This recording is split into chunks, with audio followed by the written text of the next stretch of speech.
Hello बच्चों, मैं सभी का स्वागत करता हूं अपने प्यारे से फिजिक्स ज्ञान मुकेश नायक यूट्यूब चैनल पे। हम लोगों ने मोस्ट इंपॉर्टेंट क्वेश्चन की सीरीज की, लेकिन ऑक्सीलेशन में मैं इसलिए चालू कर रहा हूं कि मैं चाहता हूं कि पहले बेसिक पढ़ाओ, बाद में इंपॉर्टेंट क्वेश्चन। इसके पहले मैंने रोटेशनल डायनामिक्स के कुछ वीडियो डाले थे, उसमें बहुत सारे बच्चों ने कमेंट किया कि सर कॉन्सेप्ट पता नहीं, इसलिए पहले इस चैप्टर का पहला लेक्चर थोड़ा सा डेफिनेशन, लीनियर एसएचएम के लिए 2 मार्क के लिए सवाल आता है, वो इंपॉर्टेंट क्वेश्चन मैं कवर करूंगा। तो चलिए बच्चे, यहाँ पे कुछ एक लड़की झूला खेल रही है, हमको बहुत अच्छा लगता है सर। यहाँ पे एक क्लॉक ऑफ पेंडुलम दिख रहा है, कुछ सिनेरियो समझ में आना चाहिए आप लोगों को क्या होने जा रहा है। करेक्ट है बच्चों? तो चलिए, यहाँ पे पीरियोडिक मोशन कुछ डेफिनेशन देखने वाले हैं। यहाँ पे जैसे कि हम लोगों ने रोटेशनल डायनामिक्स में, है ना, moon revolve around the earth, electron revolve around the sun, ये सिनेरियो के बारे में पढ़ा होगा। लेकिन सबसे पहले हम लोगों को पहले एक डेफिनेशन देखनी है जो इंपॉर्टेंट है। ये बेसिक इसलिए दे रहा हूं कि कुछ बच्चे को कहना है कि सर थोड़ा सा तो बेसिक ले लो, इसीलिए बेसिक इंपॉर्टेंट है। तो what is the periodic motions? चलिए देखते हैं बच्चों, पीरियोडिक मोशन किसको कहते हैं। बहुत इजी डेफिनेशन है, ये डेफिनेशन भी 1 मार्क के लिए आती है बच्चों। ठीक है, आप लोगों को बता दूं, जो मोशन रिपीट हो इक्वल इंटरवल ऑफ टाइम में और सेम पाथ हो बच्चों, इसको पीरियोडिक मोशंस कहते हैं। सबसे पहले पीरियड किसको कहते हैं, ये भी मैं आप लोगों को एक बार क्लियर कर देता हूं बच्चों। पीरियड मतलब एक कंप्लीट ऑक्सीलेशन करना। हम लोग यहाँ पे रिवॉल्यूशंस की बात ऑलरेडी रोटेशनल डायनामिक्स में पढ़ी होगी, लेकिन पीरियड मतलब होता है बच्चों कैपिटल टी, और एक कंप्लीट ऑक्सीलेशंस करना, है ना। लिख भी सकते हैं टाइम, देखो, taken by particle, okay, by particle to complete one oscillation. एक ऑक्सीलेशन कंप्लीट करने के लिए लगने वाला समय है बच्चों। बात समझ में आ रही है? ओके, इसको पीरियड कहते हैं। और पीरियोडिक मोशन मतलब यहां पे हम लोगों ने जैसे देखा था कि पीरियड, जैसे कि मैं बता दूं, हम लोग लीनियर एसएचएम पढ़ने वाले हैं। अगर मेरे पास कोई स्प्रिंग हो बच्चों, तो ये स्प्रिंग जो रेस्ट पे रहती है मीन पोजीशन, इसको एक्सट्रीम पोजीशन पॉजिटिव बोलते हैं बच्चों, और इसको निगेटिव एक्सट्रीम पोजीशन बोलते हैं। आप लोगों को थोड़ा सा सिनेरियो समझाने की कोशिश करूंगा यहाँ पे मैं। इसका मतलब ये बच्चों, हमारे पास पहली स्प्रिंग थी ऐसे, ये, ठीक है। हमने क्या किया बच्चों, इस स्प्रिंग को खींच दिया, समझो ये खींचा, तो ये स्प्रिंग कुछ ऐसे बन गई, राइट है। ये एक्सट्रीम पोजीशन समझ में आ रहा है, ये मीन पोजीशन समझ में आ रहा है बच्चों आपको। और बाद में क्या हुआ, स्प्रिंग थोड़ी सी कॉम्प्रेस हो गई, तो ये कॉम्प्रेस हो गई बच्चों, समझ रहे हो। तो ये निगेटिव एक्सट्रीम पोजीशन, यहाँ पे जो दिख रही है ये निगेटिव एक्सट्रीम पोजीशन है, ये मीन पोजीशन है बच्चों, और ये पॉजिटिव एक्सट्रीम पोजीशन, मतलब ऑक्सीलेशन कर रहा है स्प्रिंग ऐसे, ये ऑक्सीलेशन करेगा स्प्रिंग।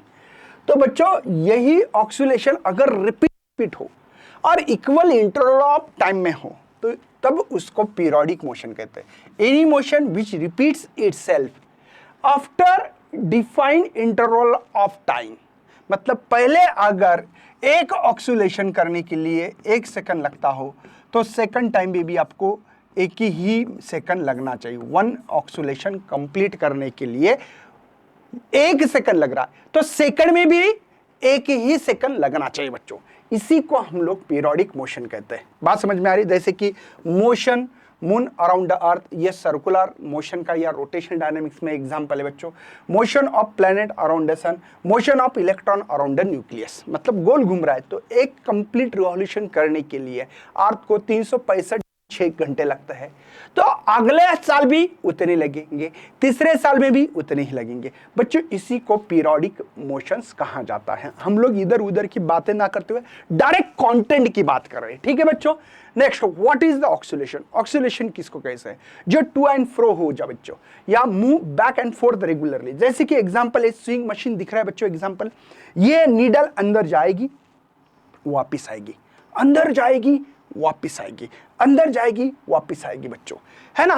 तो ये इसी को ऑक्सीलेशन कहेंगे। ऑक्सीलेशन एक प्रोसेस है बच्चों, moving back and fourth, back and fourth, back and fourth regularly. कोई भी एक आधी बॉडी करती हो तो बच्चों इसको हम लोग ऑक्सीलेशन बोलेंगे, इसको ऑक्सीलेशन बोलेंगे। जैसे कि पेंडुलम है बच्चों, देखो इधर गया, दोबारा वापस, एक ऑक्सीलेशन। तो बच्चों इसी को ऑक्सीलेशन या set of momentum again and again, ये भी डेफिनेशन बता सकते हैं। या ऑक्सीलेशन एक प्रोसेस है बच्चों, वहीं बैक एंड फोर्थ, इसको कहते हैं बैक एंड फोर्थ। रेगुलरली ऐसा हो तो बच्चों इसी को ऑक्सीलेशन बोलेंगे।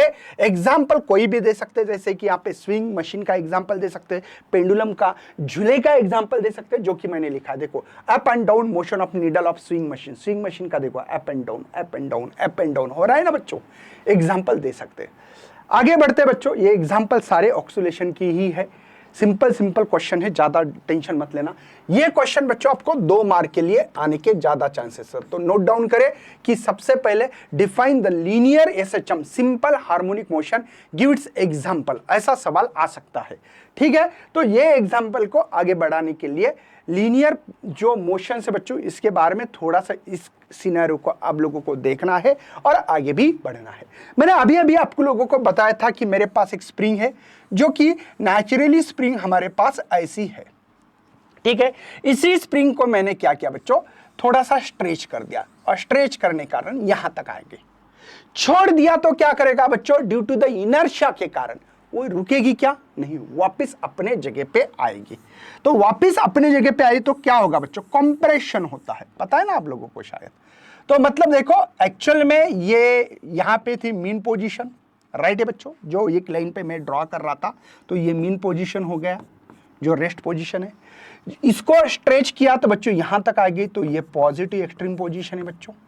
और यहां पे कंप्रेस होने के बाद आपको पता होगा, थोड़ा सा स्प्रिंग यहां है तो मैं यहां ले रहा हूं, टेंशन मत लेना, ये नेगेटिव एक्सट्रीम पोजीशन है। क्या आप समझ पा रहे हो मेरे बच्चे, क्या आप समझ पा रहे हो, समझ में आ रहा है। ये रिलैक्स है, इसको स्ट्रेच किया बच्चों, छोड़ोगे तो वापिस कंप्रेस हो जाएगी। तो इसमें हो रहा क्या सर, आपका डिस्प्लेसमेंट इस दिशा में हो रहा था, राइट है बच्चों, डिस्प्लेसमेंट यक्स लिखना चाहिए, सॉरी बच्चों यक्स लिखना चाहिए था। क्या हो रहा है बच्चों, डिस्प्लेसमेंट इस दिशा में हो रहा है। तो बच्चों अगर आप इधर खींच रहे हो तो आपको तकलीफ होगी खींचने में, है ना, धीमे धीमे खींचोगे तो तकलीफ होती है, इधर खींचना बहुत मुश्किल होता है। तब बच्चों इस डायरेक्शन में एक फोर्स लगता है, क्या याद है बच्चों, याद है, मतलब मैं जैसे इधर खींचू वैसे एक अंदर एक फोर्स आप लोगों को फील होगा कि कोई तो फोर्स अंदर भी खींच रहा है, और उस फोर्स का नाम क्या है मेरे बच्चे, रेस्टोरिंग फोर्स। रेस्ट पे आने के लिए लगने वाले फोर्स को रेस्टोरिंग फोर्स कहते हैं। जैसे कि भाई मेरा पेट है, पेट के दबाव बोला, क्या दबा सकते हैं क्या आप, थोड़ा सा दबाव अंदर जाएगा, बाद में नहीं जाएगा, क्यों, क्योंकि बच्चों अंदर से भी एक फोर्स है रेस्ट पे लाने के लिए। या किसी चमड़ी को खींचो तो ज्यादा नहीं खींच पा रहे, क्यों नहीं खींच पा रहे आपको भी पता होगा शायद, क्योंकि जैसे इधर खींचोगे वैसे अंदर एक फोर्स तैयार होती है, और उस फोर्स को रेस्टोरिंग फोर्स कहते हैं बच्चों।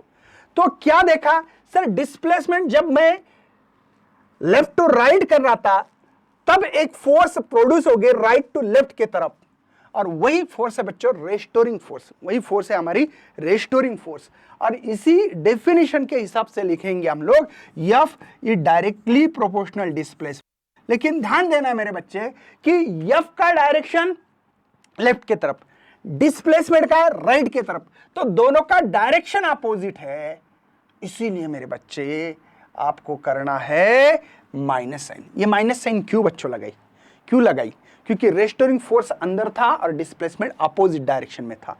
तो एफ इज इक्वल टू करेंगे एक कांस्टेंट टर्म, जैसे कि स्प्रिंग कांस्टेंट डाला बच्चों के एक्स, तो ये आपका रेस्टोरिंग फोर्स है बच्चों, समझ में आ रहा है। तो इसी को डेफिनेशन के हिसाब से भी मैं लिखूंगा, लेकिन पहले आगे बढ़ते हैं। F is equal to m, सबको पता है बच्चों, इसको कहते हैं न्यूटन्स का लॉ। तो ये एम इंटू ए माइनस के एक्स, राइट है मेरे बच्चे। मुझे एक्सेलरेशन, ओके सर, यहाँ पे के ये डिवाइड एम आएगा, ये कांस्टेंट है के भी, के क्योंकि स्प्रिंग कांस्टेंट बच्चों, और ये एक्स। इसको ऐसे भी लिख सकता हूं मैं, के बाई एम, के इज द रेस्टोरिंग स्प्रिंग का कांस्टेंट है बच्चों, एक स्प्रिंग कांस्टेंट है, और एम भी कांस्टेंट ही होगा क्योंकि मास कभी बदलता नहीं है, कांस्टेंट है बेटा। तो acceleration is directly proportional to the displacement, ये भी मैं लिख सकता हूं, राइट है बच्चों, कोई टेंशन नहीं होगा, उम्मीद कर रहे। और मैं आगे भी बढ़ूंगा। अभी इसमें क्या क्या लिखा है ये सब इस जो इक्वेशन में छुपा है वही चीज है। कैसे, the linear periodic motion of body, है ना, इन विच फोर्स, एफ लिखा है बच्चों, एफ ये फोर्स है एफ, और एक्सेलरेशन भी बोल सकते हैं, एफ बोलो या एक्सेलरेशन बोलो, कोई टेंशन नहीं है, is always directed toward the mean position. Directed, देखो स्पीड, ये जो स्प्रिंग है वापस टूवर्ड द मीन पोजीशन तरफ आ रही है ना, देखो directed toward the mean position, वापस मीन पोजीशन की तरफ आ रही है, it is always directed toward the mean position and its magnitude, है ना, प्रोपोर्शनल लिखा होगा टू द डिस्प्लेसमेंट, दिख रहा है बच्चों, डिस्प्लेसमेंट मतलब x, okay, from its mean position बच्चों, यही डेफिनेशन है। जैसे कि मोशन ऑफ पेंडुलम क्लॉक बोल सकते हैं, या स्प्रिंग का भी एग्जांपल दे सकते हो। गॉट इट बच्चों, आप लोगों को शायद ये इक्वेशन समझा होगा, और के की वैल्यू भी हम लोग यहाँ पे लिख सकते हैं, ये डेरिवेशन थोड़ा सा लिखना चाहिए, ठीक है, और इसी को थोड़ा सा और भी मैं समझाने की कोशिश करूंगा दोबारा। फोर्स ये डायरेक्टली प्रोपोर्शनल टू डिस्प्लेसमेंट, ठीक है, तो F is equal to minus k x लिख सकता हूं, अगर k is equal to in magnitude form में एफ बाई एक्स, समझे बेटा, ये एक्स इधर जाएगा, इन किसमें लिखा बच्चों, मैग्नीट्यूड मतलब माइनस हो या प्लस हो, प्लस लिखना। इसका एसआई यूनिट भी निकाल सकते हैं हम लोग, एसआई यूनिट देखते हैं, स्प्रिंग कांस्टेंट के, फोर्स का यूनिट न्यूटन बेटा और डिस्टेंस का मीटर। इसका डायमेंशन भी बता सकता हूँ के का, न्यूटन के डायमेंशन दुआ में याद रखना बच्चों, दो साइंटिस्ट के नाम, एक का नाम है बच्चों न्यूटन और दूसरे का जूल। तो मैं हमेशा बोलता हूँ न्यूटन जी और जूल जी दोनों भाई भाई है, न्यूटन और जूल जी भाई भाई है। उनके डायमेंशन क्यों याद रखने, क्योंकि बच्चों ये एक्चुअल में यूनिट नहीं है, ये साइंटिस्ट के नाम है, ध्यान रखिएगा। तो ये यम यल टी यहाँ भी लिखना है, और यहाँ पे भी यम यल टी लिखना है बच्चों। यहाँ पे यम1 यल1 टी माइनस 2 है, और यहाँ पे यम1 यल2 टी माइनस 2 है। क्या समझ पा रहे बच्चों?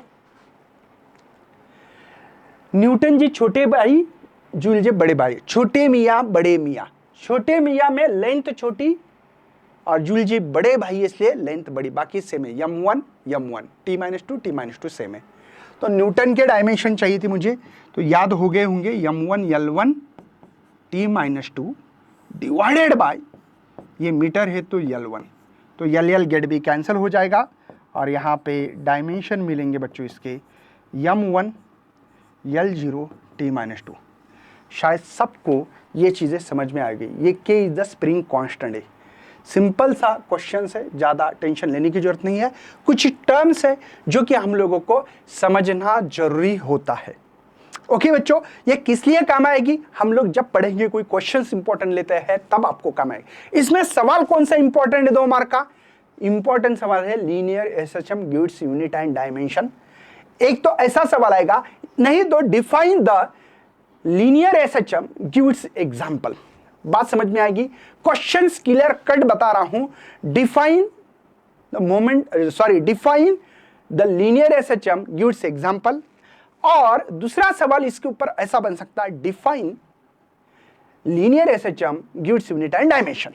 अगर ये पीपीटी चाहिए बच्चों तो पीजे मेन ऐप पे आप लोगों को ये पीपीटी भी मिलेगी, जो मैंने लिखा है मेरे हाथों से वो भी मिलेगी। चलिए तो डिस्प्लेसमेंट को देखते हैं, डिस्प्लेसमेंट की डेफिनेशन, ठीक है।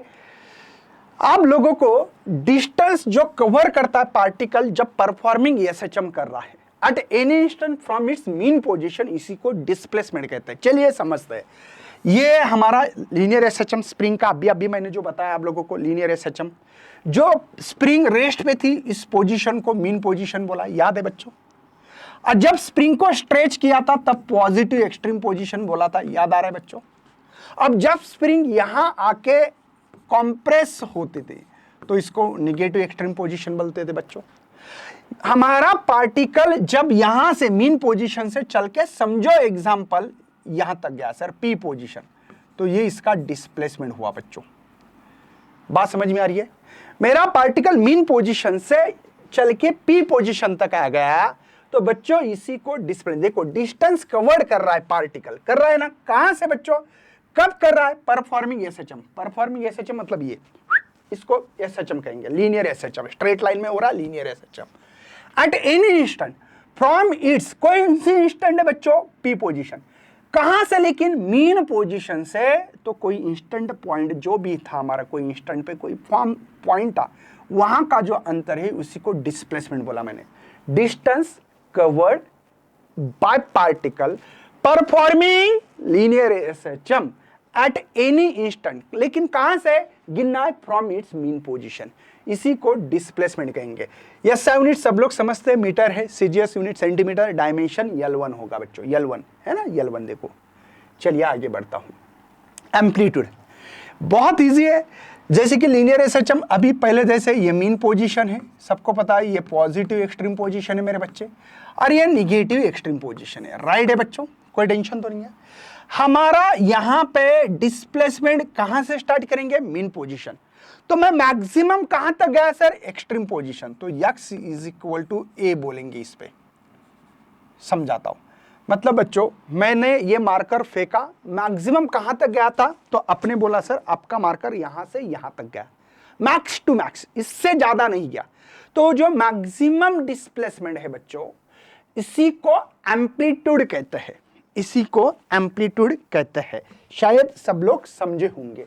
Maximum displacement of particle from its mean position, समझे क्या, मैक्सिमम कितना, देखो दोबारा, the maximum displacement of particle performing SHM, particle क्या कर रहा है मेरा, एसएचएम, लेकिन गिनना कहां से बच्चों, from its mean position on either side, इस साइड में भी लिख सकते हो, जैसे यहां पे यहां तक का डिस्प्लेसमेंट हुआ, मीन टू यहां तक हो गया, तो अपने बोला कि इसी को बच्चों एम्पलीट्यूड बोलो। बात समझ में आ रही है, मतलब mean to positive extreme position amplitude ही है, और mean to negative extreme position का डिस्प्लेसमेंट जो होगा वो एम्पलीट्यूड होगा। अब ये डिस्प्लेसमेंट है मतलब डिस्टेंस है, डिस्टेंस को कैसे मेजर करते हैं, मीटर में, सीजीएस यूनिट सेंटीमीटर, और डायमेंशन L1 ही होगा, देखो बाकी 0 है। चलो आगे बढ़ते बच्चों, रेंज और पाथ बताना है। अभी हमारे पास अभी अभी एक स्प्रिंग थी, वो रेस्ट पोजीशन पे थी, उसको मीन पोजीशन बोला। यहां पे बच्चों हमने एक्सट्रीम पोजीशन बोला पॉजिटिव, और इसको बोला था निगेटिव एक्सट्रीम पोजीशन, शायद आप लोग समझे होंगे, राइट है बच्चों, बहुत सिंपल और इजी कॉन्सेप्ट है। अभी यहां पे मुझे रेंज बतानी, तो मेरी स्प्रिंग देखो मीन पोजीशन से एक्सट्रीम पोजीशन स्ट्रेच किया था, छोड़ा तो मीन पे आ गया, दोबारा इधर आ गई, तो ऑक्सीलेशन कर रही थी मेरी स्प्रिंग, ऐसे ऐसे ऐसे, स्प्रिंग देखा होगा आपने। तो बच्चों यहां से यहां अंतर को x is equal to a बोला था हमने, मैक्सिमम डिस्प्लेसमेंट होना, इसी को हम लोग एम्पलीट्यूड कहते हैं। यहां maximum sir x is equal to a ये होगा सर, तो यहां से ये जो है बच्चों, तो हम लोगों को पाथ बताना है या रेंज बतानी है। तो इस स्प्रिंग की जो रेंज है बच्चों ऑक्सीलेशन करने की, वो है मीन से एक्सट्रीम, एक्सट्रीम से यहां तक और यहां से यहां, मतलब टोटल लेंथ लेना बेटा। तो a plus A 2a, small a लिखा होगा तो आपकी बुक्स में स्मॉल a लिखा है, तो इसलिए स्मॉल a बोलूंगा, x is equal to a, small a बोलेंगे, चलेगा बच्चों। ये 2a जो है इसी को तो हम लोग रेंज या पाथ लेंथ ऑफ एसएचएम कहने वाले हैं। ओके आगे बढ़ते हैं, चलिए देखो कैसे डिफिनेशंस करोगे। डिस्टेंस बिटवीन बताना पड़ेगा, किसके बीच का डिस्टेंस बिटवीन बच्चों, पॉजिटिव एक्सट्रीम पोजीशन और नेगेटिव एक्सट्रीम पोजीशन के बीच का अंतर ये, राइट है। बस हम हमारे लैंग्वेज में लिखना चाहते हैं साइंटिफिकली, तो कैसे बोलोगे, distance between the two extreme position, देखो पॉजिटिव और नेगेटिव दो एक्सट्रीम पोजीशन है ऑफ अ पार्टिकल, लेकिन पार्टिकल कर रहा है क्या, SHM, performing SHM is known as range और पाथ लेंथ ऑफ एसएचएम बोलेगे, ठीक है। अब यहां पे भी लेंथ, लेंथ किस में गिनोगे, मीटर में, सीजीएस यूनिट सेंटीमीटर, लेंथ का डायमेंशन L1 होगा। बस यहाँ पे इसका जो रेंज का जो डायमेंशन भी होगा बच्चों M0 L1 T0 होगा, क्योंकि लेंथ है बेटा। आगे बढ़ते हैं नेक्स्ट, पीरियड। ऑलरेडी मैंने डिफिनेशन बताई थी, दोबारा बता रहा हूं बच्चों।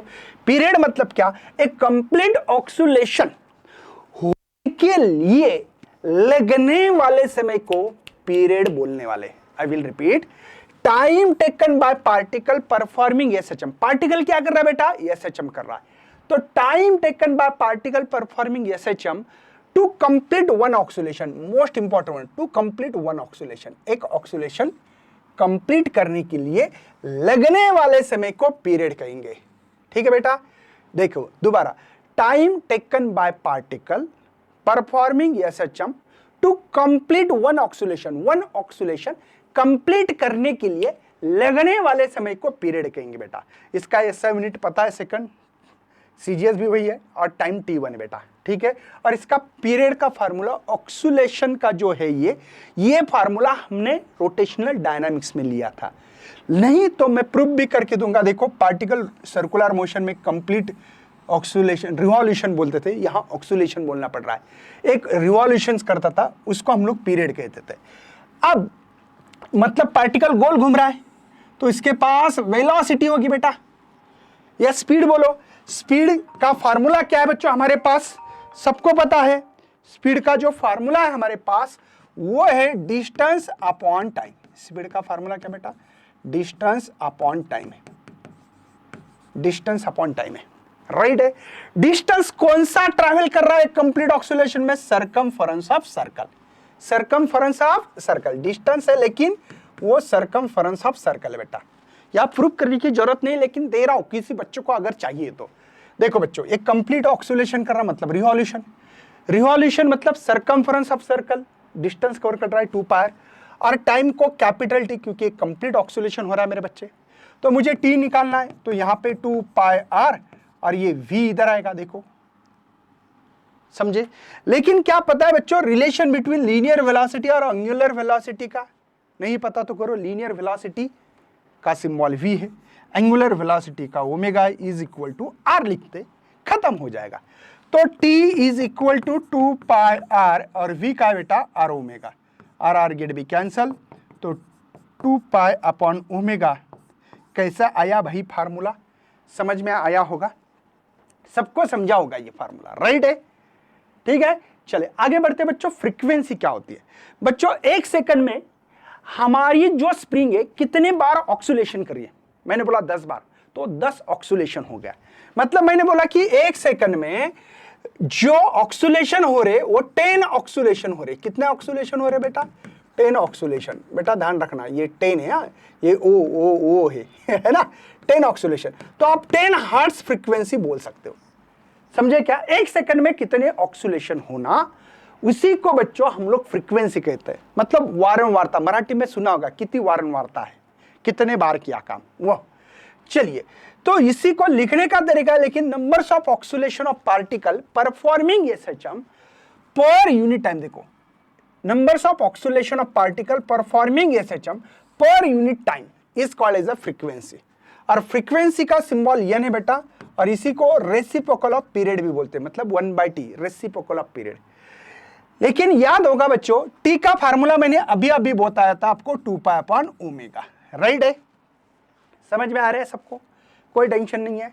तो चलिए n इसको 1/2π डिवाइडेड बाय ओमेगा, राइट है बेटा।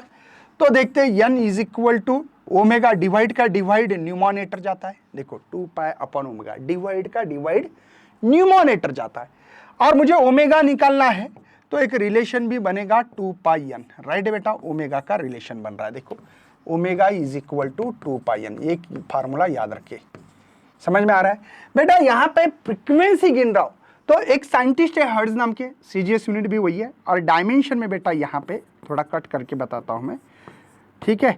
तो यहाँ पे m0 L0 T का ध्यान रखना, ये डिवाइडेड बाई T है, ऊपर जाए तो T⁻⁻1 लिख सकता हूँ, तो वैसे यहाँ पे भी -1 आएगा। समझ में आ रहा है, बहुत इजी और सिंपल कॉन्सेप्ट मैंने कवर करके दिया है। कल differential equation most important question लूंगा जो बोर्ड में आ सकता है, या इसी का यूज करके डिस्प्लेसमेंट, वेलोसिटी, एक्सेलरेशन, शायद 2 या 4 मार्क का क्वेश्चन कल के सेशन में मैं आपका कवर करने वाला हूं। लेकिन वीडियो को ज्यादा से ज्यादा लाइक शेयर करना अपने दोस्तों तक, क्यों बच्चे, क्योंकि ये सब कुछ फ्री है, ठीक है ना। तो मिलते हैं अगले सेशन में, तब तक बाय, जय हिंद, जय भारत।